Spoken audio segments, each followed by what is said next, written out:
Hi, I'm Vanessa Munguía, and I'm here for Fanaticon, and I'm here with Mr. Andy Serkis, the massively talented actor, here promoting War for the Planet of the Apes. Welcome to Mexico City, Andy. Thank you so much. We're so excited to have you here. It's a real honor to be here. Well, we're very, very, very happy. Andy, you've deservedly earned a place in cinema history forever after for your mastery in green screen visual effects technology, namely performance capture, which used to be called motion capture, and now, thanks to you, is called performance capture. So tell us a little bit about this process, how it became performance capture, and if you can talk to us about Imaginarium, I'd be very happy. Sure. So originally, motion capture came out of the medical industry. It was actually used for analyzing gait, for walking, people who had suffered accidents and broken bones, to make sure that their injuries were recovering promptly. Okay. It was then used in video games, early video games, for capturing the motion of a tennis player or a martial artist or a footballer. And then sort of it became used in the early use, the first use of it for film was around the time of Lord of the Rings. And Robert Zemeckis was also experimenting with performance capture with his movies. But Peter Jackson asked me to be part of Lord of the Rings and to play the character of Gollum, and that is, I think, really the birth of how this technology has become really transferred into capturing the emotions of an actor. And so the performance capture really is not just the physicality, it's the emotions of the actor, the voice, the facial expressions, the entirety of a performance. Exactly. And speaking of that, we've seen you fully inhabit Caesar from when he was a little adorable ape until now, where he's every time more hardened, but at the same time we can see the tenderness he has with his family. How has this process been for you? How have you managed to become Caesar and make these subtle and gradual changes through the trilogy? I mean, it really was and has been the most incredible character to play for that reason. There have been so many challenges, and and it starts with really the core of the character, I suppose, the centre of the character, which is about empathy. Really, Caesar is an empathetic character because of his, as a young orphaned chimpanzee, being brought up with human beings, and the ability to not see colour, not see a difference of species. He believes himself to be human almost, and I always played him as a human being in an ape's skin. And then, as you say, over the course of the next two movies, he becomes this.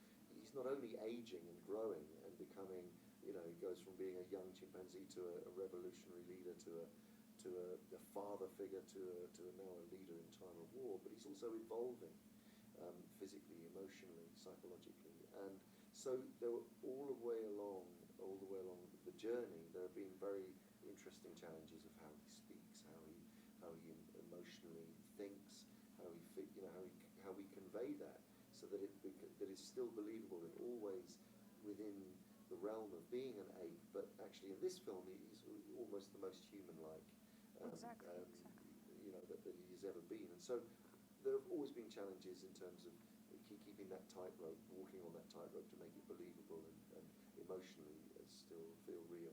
No, and you've managed to convey, as I say, the tenderness, but at the same time, the struggle within himself to become maybe a little bit like Koba, or a lot like Koba, due to things that happen in the film, without giving away too much. Sure. But it has been a challenge for you then to make all these subtle and gradual changes. And actually, interestingly, it's gone from being, basing him on a real chimpanzee through to, in the second film, thinking what he would be like as a leader and thinking of leaders that might be similar in the way that Caesar thinks, to actually finally coming back to me. And actually in this movie, really the emotions that Caesar goes through are much closer to how I think I would respond if I were in his situation. And also the interactions with the Colonel, played by Woody Harrelson, are powerful, to say the least, and especially, the initial confrontation is an amazing scene. How was that filmed?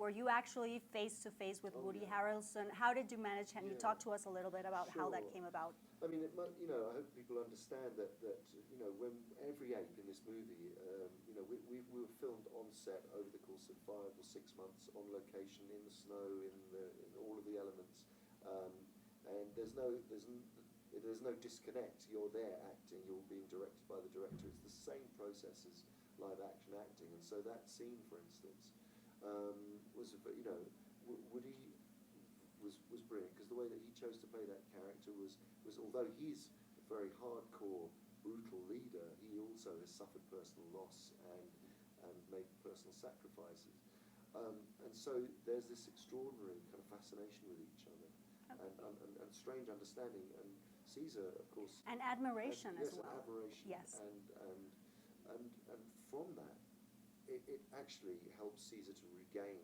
the empathy that he does for a human being, most bizarrely because of what the Colonel has done, without giving too much away. And so those scenes were very intense to shoot. There's a number of confrontations between them. That scene and there's one much later on. They're all very emotional scenes for both characters, and there is the level of intensity when we were shooting them. Oh, I can imagine, because you can feel it on the screen. You play the leading man, of course, in many movies, or very important characters in movies, yet we never get to see your face. Is this frustrating for you, or does it give you a certain anonymity that allows you to go about your day and almost lead a normal life without... Well, it's interesting, because for me, what it gives me is the ability to play all of these incredible characters. That's the great thing about the technology. So even going back when I first started acting, I always felt that I was able to really, I've always engaged in sort of finding a physicality for role and climbing into the further the character was away from me, it seemed to me, the more I could express of myself in the character. So this technology has allowed me to do that to a great extreme. So I don't ever worry about, I don't see it as any sort of problem that my face isn't seen, because I can see myself.